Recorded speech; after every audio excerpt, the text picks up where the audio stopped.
सशक्त जहां हर बच्चा विवेकानंद और कलाम हो। महिलाएं रहे सशक्त जहां हर बच्चा विवेकानंद और कलाम हो।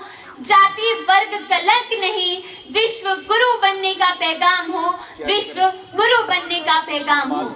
परम सम्माननीय निर्णायक मंडल, अध्यापक वर्ग, अतिथिगण व सभा में उपस्थित मेरे प्यारे भाइयों और बहनों, आप सभी को मेरा सादर नमस्कार। मैं अक्षिता आदर्श सीनियर सेकेंडरी स्कूल प्रागपुर से आज यहाँ जिस विषय को लेकर प्रस्तुत हुई हूँ वह है मेरे सपनों का भारत। सपना हर कोई देखता है और उसे साकार भी करना चाहता है।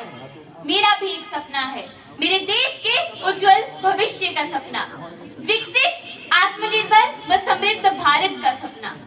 मेरे सपनों का भारत अपने देश के प्रत्येक नागरिक के मौलिक अधिकारों की रक्षा करने वाला होगा, बिना किसी भेदभाव की सबकी क्षमता व योग्यता के साथ उन्हें समाज के विकास में सहभागी बनाने का अवसर देगा। भारत 32,87,263 वर्ग किलोमीटर में फैला ऐसा अद्भुत देश है जो अपने अंदर 145 करोड़ आबादी समेटे हुए है।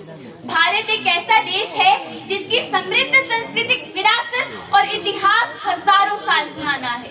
मुझे भारत पर हमेशा से गर्व रहा है और रहेगा, परंतु मैं जानती हूँ कि हमारा भारत और प्रगति कर सकता है। मेरे सपनों का भारत ऐसा होगा जहाँ स्त्री जाति को वही सम्मान पूर्णतः प्राप्त हो जो वैदिक काल में हमारी पहचान रही है, जहाँ बेटी बचाओ बेटी पढ़ाओ सिर्फ पोस्टर्स तक ही सीमित नहीं बल्कि यथार्थ के धरातल पर अब इसे साकार किया जाए, जहाँ मेक इन इंडिया आत्मनिर्भर भारत स्वच्छ भारत को दुनिया में उसको उचित स्थान मिल सके। पर महोदय, मुझे ये बताते हुए खेद होता है कि हमारा देश भारत आज भी दुनिया के 195 देशों में से 128 स्थान पर आता है।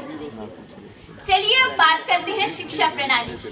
शिक्षा भारत के बेहतर भविष्य की कुंजी है। शिक्षा एक नींव है जिस पर अन्य सभी क्षेत्रों की प्रगति का निर्माण होता है। मैं ऐसे भारत का सपना देखती हूँ जहाँ स्कूल और कॉलेज न केवल पढ़ने की जगह हो बल्कि आगे बढ़ने और विकास करने की जगह भी हो। स्वास्थ्य सेवा देश के बेहतर भविष्य के लिए एक और महत्वपूर्ण स्तंभ है।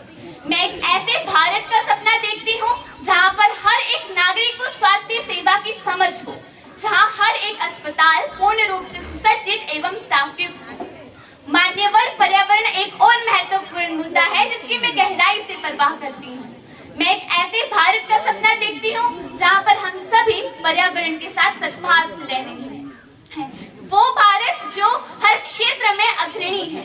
मेरा मानना है कि देश के विकास के लिए आर्थिक व्यवस्था भी आवश्यक है। ऐसा भारत जहां हम नौकरियां और व्यवसाय पैदा कर रहे हैं। वो भारत जो हर क्षेत्र में अग्रणी है। वो भारत जहां कश्मीर का नाम सुनते ही लोगों को आतंकवाद याद ना आए, याद आए तो केवल कश्मीर की खूबसूरती।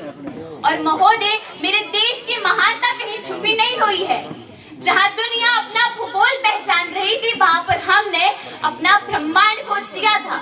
जहाँ पर दुनिया भूगोल खोज रही थी वहाँ पर हमने ब्रह्मांड खोज दिया था। जहाँ दुनिया 1, 2 और 3 में व्याकुल थी तब हमने 0 दे दिया था। और महोदय, मैं उस देश की नागरिक हूँ जो 200 वर्ष गुलामी सहन कर आज उन्नति के पथ पर अग्रसर।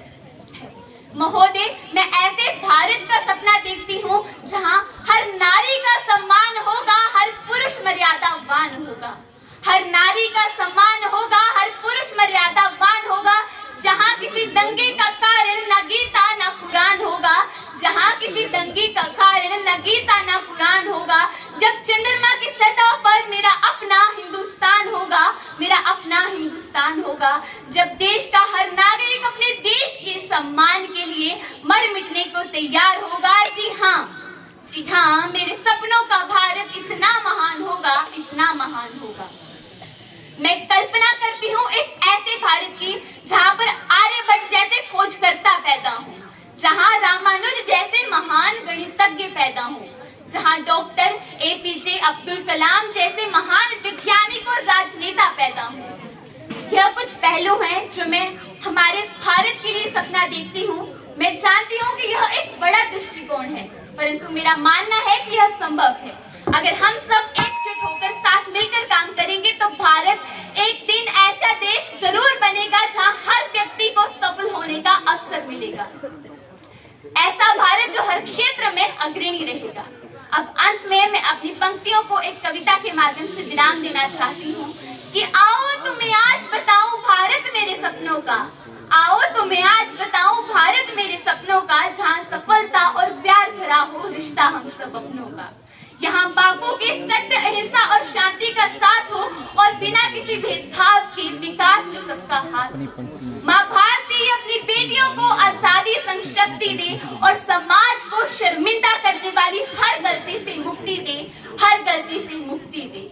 अब स्वदेशी उत्पाद अपनाकर ही हमें सफल होना है, अब स्वदेशी उत्पाद अपनाकर ही हमें सफल होना है और सक्षम होकर आत्मनिर्भरता का बीज हमें बोना है, बीज हमें बोना है।